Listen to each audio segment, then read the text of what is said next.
இன்றைக்கி நம்ம வீட்டில் ஆட்டுக்கால் பாயா எப்படி செய்கிறோன்னு பார்க்கலாம் வாங்க. குக்கரை எடுத்து அதில் தேவையான அளவு எண்ணெயை ஊற்றி சோம்பு கருவேப்பிலை இதெல்லாம் போட்டு தாளித்த உடனே 2 வெங்காயத்தை நீல வாக்கில் நறுக்கி வச்சு அதையும் போட்டு வதக்கிட்டு 2 தக்காளியும் போட்டு நல்லா வதக்கிக்கணும்.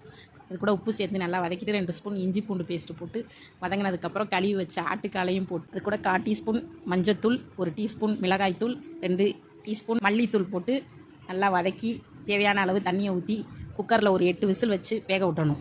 ஒரு மிக்ஸி ஜார் எடுத்து அதில் 2 தேங்காய் சில் எடுத்து குட்டி குட்டியாக நறுக்கி போட்டுக்கணும். அதுக்கப்புறம் ஒரு 3 பச்சை மிளகா, ஊற வச்ச கசகசா, முந்திரி, மிளகு, ஜீரகம், பட்டை, கிராம்பு, லவங்கம் இதெல்லாம் கொஞ்சம் கொஞ்சம் போட்டு ஏலக்காய் இதெல்லாம் போட்டு நல்லா மைய அரைச்சி வச்சுக்கணும் பேஸ்ட்டை. அதுக்கப்புறம் 8 விசில் விட்டதுக்கப்புறம் ஆட்டுக்கால் எடுத்து வெந்திருக்கான்னு பார்த்து அதில் இந்த பேஸ்ட்டையும் ஆட் பண்ணி நல்லா கொதிக்க வச்சுட்டு திருப்பி ஒரு 3 விசில் விட்டு இறக்கிட்டா ஆட்டுக்கால் குழம்பு ரெடி. அதில் கொஞ்சம் மல்லித்தலையும் தூவி. இந்த வீடியோ பிடிச்சிருந்தால் லைக் பண்ணுங்கள், ஷேர் பண்ணுங்கள், சப்ஸ்கிரைப் பண்ணுங்கள்.